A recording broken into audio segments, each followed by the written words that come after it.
ایک اور معاملہ ہے اور وہ ہے کانسٹیٹیوشنل امینڈمنٹ کا، جس میں آپ باقاعدہ ملاقاتوں میں بھی موجود رہے۔ اب مولانا کہہ رہے ہیں کہ تقریباً کنسنسس ہو گیا ہے اور وہ پھر نواز شریف صاحب سے بھی ملنے جائیں گے۔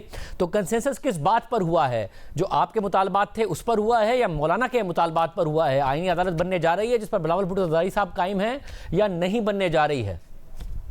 دیکھیے، ابھی چونکہ یہ معاملات زیر غور ہیں اور آپس میں ان پہ غور و فکر بھی جاری ہے، تو کوئی ایسی بات کرنا کہ جو اس کو نتائج پہ اثر انداز ہو مناسب نہیں۔ لیکن میں یہ ضرور آپ کو کہنا چاہوں گا کہ آپ کے سامنے فرق آ چکا ہوگا کہ پی ٹی آئی کے دور میں جب فیٹف کی ترامیم ہوئی، کس طرح ایک دن بلڈوز کر کے قوانین کو 22 قوانین کو پاس کیا گیا، جو کبھی پارلیمان کی تاریخ میں نہیں ہوا۔ اپوزیشن چیختی رہی، بولتے رہے۔ اب ہم نے جب آئینی ترمیم کا عمل شروع کیا تو اپوزیشن کی طرف سے اور جے یو آئی کی طرف سے بالخصوص کہا گیا کہ آپ کچھ وقت دیں، ہم بھی اس کو دیکھنا چاہتے ہیں، ہماری بھی کوئی تجاویز ہیں۔ ہم نے مؤخر کیا، ہم نے انا کا مسئلہ نہیں بنایا۔ شاید اگر ہم بلڈوز کرنا چاہتے تو اس دن بھی کر سکتے تھے، لیکن ہم نے بلڈوز کرنے کے لیے ہی آپ نے اجلاس بلایا تھا، آپ کر نہیں سکے کیونکہ آپ کے پاس نمبر نہیں تھے، اس لیے آپ کو مؤخر کرنا پڑا۔ یہ کوئی ڈیموکریٹک ویلیوز کیسے نہیں کیا آپ نے؟ نہیں شاہد، میں آپ کو پھر بتاؤں کہ نمبرز ہم کر سکتے تھے، لیکن ہماری حد الوسع کوشش یہ تھی کہ اس کے پیچھے پشت کے اوپر ایک براڈر کنسنسس ہو، چونکہ یہ آئین کی ترمیم ہے اور یہ تاثر نہیں جانا چاہیے کہ ہم نے بلڈوز کیا۔ اور آپ نے دیکھا کہ ہم نے اس کے بعد پارلیمان کی ایک کمیٹی بنائی، اس کے اندر بھی سب کے ساتھ بات چیت کی، جے یو آئی کو انگیج کیا، ایم کیو ایم کو انگیج کیا، باقی پارٹیز کو انگیج کیا۔ اور جب بھی آپ ایک کنسنسس بناتے ہیں تو سب کو کچھ اپنے اپنے موقف میں نرمی کرنا پڑتی ہے اور ایک وہ پھر ہی ون ون سچویشن بنتی ہے۔ تو مجھے امید ہے کہ اس پر اب بہت حد تک ہم ایک ون ون فارمولیشن کے قریب ہیں اور انشاءاللہ تعالیٰ یہ کامیابی کے ساتھ مرحلہ طے پا جائے گا۔ ویسے مگر آپ نے کہا کہ اس وقت نمبر ہم پورے کر لیتے، تو کیا اب بھی، کیونکہ بلاول تو یہ انتہا دے رہے ہیں کہ حکومت کے پاس نمبر ہے، اگر کرتے تو ظاہر تحریک انصاف کے مختلف اراکین کو ملا کر ہی کر پاتے، اگر مولانا کے بغیر کرتے تو اب بھی کیا ایسا ہے کہ مولانا نہیں مانتے تو آپ کے پاس نمبر ہیں؟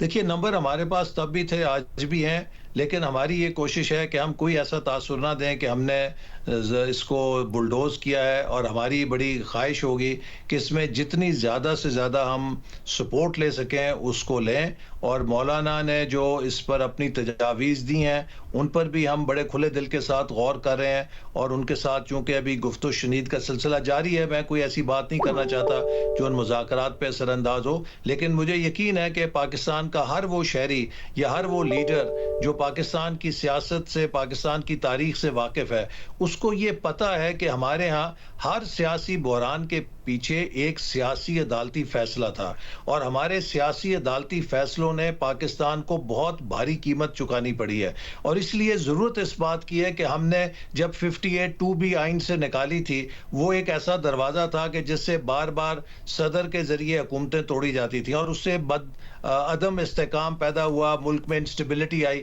پھر ایک کنسنسس ہوا، سب نے اس دروازے کو بند کیا۔ جب 58(2) کا دروازہ بند ہوا تو عدالت نے دروازہ کھول لیا کہ اس نے وزیر اعظموں کو گھر بھیجنے کا سلسلہ شروع کر دیا۔ اب اس نے بھی ملک کو ڈی سٹیبلائز کیا۔ اگر 2017 میں نواز شریف صاحب کی نااہلی نہ ہوتی، جس فیصلے کو آج ہر کوئی کہہ رہا ہے کہ وہ پولیٹیکلی موٹیویٹڈ تھا، ملک کہاں پر ہوتا، ملک کی تاریخ بدل گئی ہوتی۔ لیکن اب اس طرح کے دروازے کو بند کرنے کے لیے میں سمجھتا ہوں کہ سب کا یہی کنسنسس ہے کہ یہ نہ صرف پارلیمان کے لیے ضروری ہے بلکہ عدالت کو بھی ان سیاسی تنازعات سے بچانے کے لیے ضروری ہے جس سے عدلیہ کے کردار کے اوپر لوگ انگلیاں اٹھاتے ہیں۔ سب ایک جو تینوں مسودوں میں نہیں نظر آ رہا، جے یو آئی پیپلز پارٹی آپ کے مسودے میں، وہ ہے چیف جسٹس کی تعینات، چیف جسٹس سپریم کورٹ کی جو تعیناتی ہے اس کا طریقہ کار بدلنا، سینئر موسٹ نے بننا ہے، یعنی کہ منصور علی شاہ صاحب نے بننا ہے۔ مگر کامران مرتضیٰ صاحب نے ہمارے پروگرام میں کہا کہ نون لیگ اس بات پر اصرار کر رہی ہے کہ ٹاپ 3 میں سے ایک کو سلیکٹ کیا جائے اور یہ آئینی ترمیم ہو۔ اب مسودے میں تو کہیں نہیں نظر آ رہا کہ مسودہ پورا نہیں ہے یا آپ لوگوں نے ترمیم ڈراپ کر دی؟ دیکھیے، جیسے میں نے کہا کہ ابھی جو تجاویز ہیں وہ زیر غور ہیں، ہر پارٹیز کی اپنی اپنی تجاویز ہیں، اور کوئی پارٹی بھی اس پوزیشن میں نہیں ہے کہ وہ اپنی ٹرمز کے اوپر اس آئینی ترمیم کو کر سکے، چونکہ کسی کے پاس اکیلے میں 2/3 اکثریت نہیں ہے. لہٰذا جب آپ سب کے ساتھ مل کر اس کو کرنے کی کوشش کریں گے تو اس میں یہی ہوتا ہے کہ کچھ لو، کچھ دو، کچھ اپنی منواؤ، کوئی دوسرے کی مانو، کچھ اپنی بات سے پیچھے ہٹو، کوئی دوسرا اپنی بات سے تھوڑا ہٹتا ہے.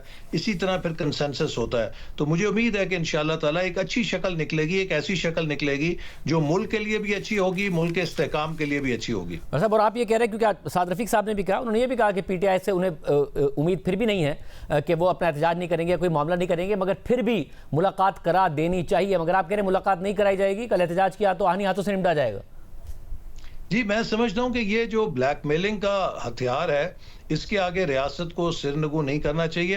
اگر آپ یہ مثال قائم کریں گے تو کل کلاں کو ہر گروپ جو ہے اس ملک کے اندر اسی طرح کی بلیک میلنگ کرے گا. کوئی یہاں پہ کانفرنس ہوگی، کوئی یہاں پر بڑا ایونٹ ہوگا، وہ کہیں گے جی ہم نہیں ہونے دیں گے، ہماری یہ بات مانو. تو کہاں پہ جائے گی ریاست؟ ریاست کی ایک اپنی ریٹ ہوتی ہے، اور جو ملک کے ریاست کے سطح کے ایونٹس ہوتے ہیں جہاں ملک کا مفاد ہوتا ہے، اس پر ہمیں سیاست نہیں کرنی چاہیے. آپ کو یاد ہے جب OIC کا اجلاس ہوا تھا تو اس وقت شہباز شریف صاحب لیڈر آف اپوزیشن تھے، انہوں نے اس کو ویلکم کیا تھا، اور ہم بڑے خوش ہوئے تھے کہ پاکستان میں اسلامی ممالک کے لیڈرز تشریف لے کر آ رہے ہیں. تو پی ٹی آئی کو بھی اس موقع کے اوپر جو دنیا سے مہمان آ رہے ہیں ان کا استقبال کرنے کے لیے خیر سگالی کا پیغام دینا چاہیے تھا، اور اگر وہ احتجاج کر بھی رہے ہوتے تو اتنے دنوں کے لیے مؤخر کر دینا چاہیے تھا. لیکن آپ کو یاد ہے کہ 2014 میں انہوں نے چین کے صدر کا دورہ مؤخر کروایا، ملتوی کروایا، لیکن اپنی انتشار کی سیاست نہیں چھوڑی. اب پھر یہ بدقسمتی سے اسی راستے پر ہیں کہ اب چین کے وزیر اعظم آئے ہیں،